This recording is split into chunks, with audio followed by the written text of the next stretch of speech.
നെസ്റ്റോ, ലുലു, അത് അൻസാർ ഗാലറി പോലെ നമ്മൾ കമ്പാരിസൺ കാര്യങ്ങൾ ചെയ്യുന്നില്ല. പക്ഷെ നമ്മളെന്ന് പറഞ്ഞാൽ മാനേജ്മെന്റ് കീഴിൽ ജസ്റ്റ് നല്ല കൈൻഡ് ഓഫ് പ്രോഡക്ട്സ് കസ്റ്റമർ കൊടുക്കും. അതിലാണ് നമ്മുടെ ബിസിനസ്സും കാര്യം. ആ കസ്റ്റമർ സാറ്റിസ്ഫൈഡ് ആണ് നമ്മുടെ ഈ കമ്പനിയുടെ വിജയത്തിന്റെ രഹസ്യം. അതേപോലെ നമ്മുടെ മാനേജ്മെന്റ് പാനൽ നിങ്ങൾ പരിചയപ്പെടുത്താം. നമുക്കിവിടെ MD ആയിട്ട് പോകാറുള്ളത് നമ്മുടെ കോഴിക്കോട്ട് തന്നെ നാദാപുരത്തിൽ മുഹമ്മദ് റയീഫ് സാറാണ് മാനേജിംഗ് ഡയറക്ടർ.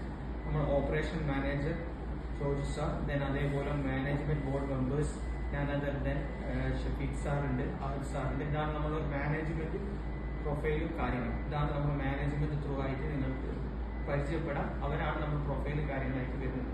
സോ ഇനി അടുത്തുള്ള കാര്യം എന്ന് വെച്ചാൽ ഞാൻ എക്സ്പ്ലെയിൻ ചെയ്തുതരാം. അപ്പോൾ നമുക്കൊരു ജസ്റ്റ് ഇവിടെ ഫോർമാലിറ്റീസ് വെച്ചാൽ നമുക്ക് 3 ഫോംസും കാര്യങ്ങളും ഉണ്ടാവും. എംപ്ലോയി ഫോം, അതേപോലെ എംപ്ലോയി ഇൻഫർമേഷൻസ് ഫോം, അതുപോലെ തന്നെ ഇങ്ങനെ കോൺട്രാക്ട്. സോ നിങ്ങൾ അവിടെ 78,000 പെയ്ഡ് ചെയ്ത് അവിടെ ക്ലിയർ ആകുന്നത്. സോ അതിന്റെ മുന്നേ ഓൾറെഡി നിങ്ങൾക്ക് ഒരു ബ്രീഫ് അവിടെ തന്നിട്ടുണ്ടാവും. കാരണം നമ്മുടെ കോൺട്രാക്ട് കാര്യങ്ങൾ, വിസ കാര്യങ്ങൾ എക്സ്പ്ലനേഷൻ 2 വർഷത്തെ കോൺട്രാക്ട് ആണ്. QVC കാര്യങ്ങളൊക്കെ നിങ്ങൾ കൊടുത്ത പേയ്മെന്റ് നടിച്ചു കഴിഞ്ഞു. കമ്പനിയുടെ കാര്യങ്ങളാണ്, വിസ കാര്യങ്ങൾ വരിക. അതെല്ലാം നിങ്ങൾ മനസ്സിലാക്കണം. സോ അതിനാദ്യം ഫസ്റ്റ് നമ്മൾ കോൺട്രാക്ട് ഞാൻ എക്സ്പ്ലെയിൻ ചെയ്തുതരാം.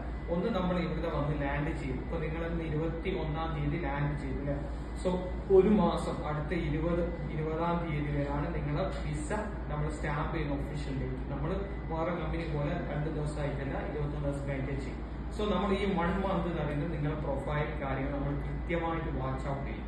എങ്ങനെയാണ് നിങ്ങൾ 1 മന്ത് നിങ്ങളുടെ പെർഫോമൻസ് കാര്യങ്ങളും.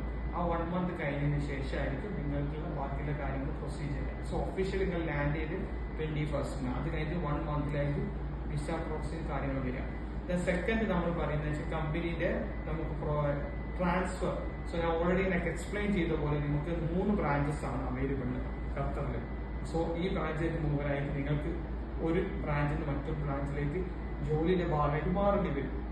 ചിലപ്പോൾ സ്റ്റാഫ് ഷോർട്ടേജ് ആയിരിക്കാം, അല്ലെങ്കിൽ ചിലപ്പോൾ ഇന്ന സ്ഥലത്ത് നിന്ന് ആൾ നാട്ടിൽ പോയിരിക്കാം.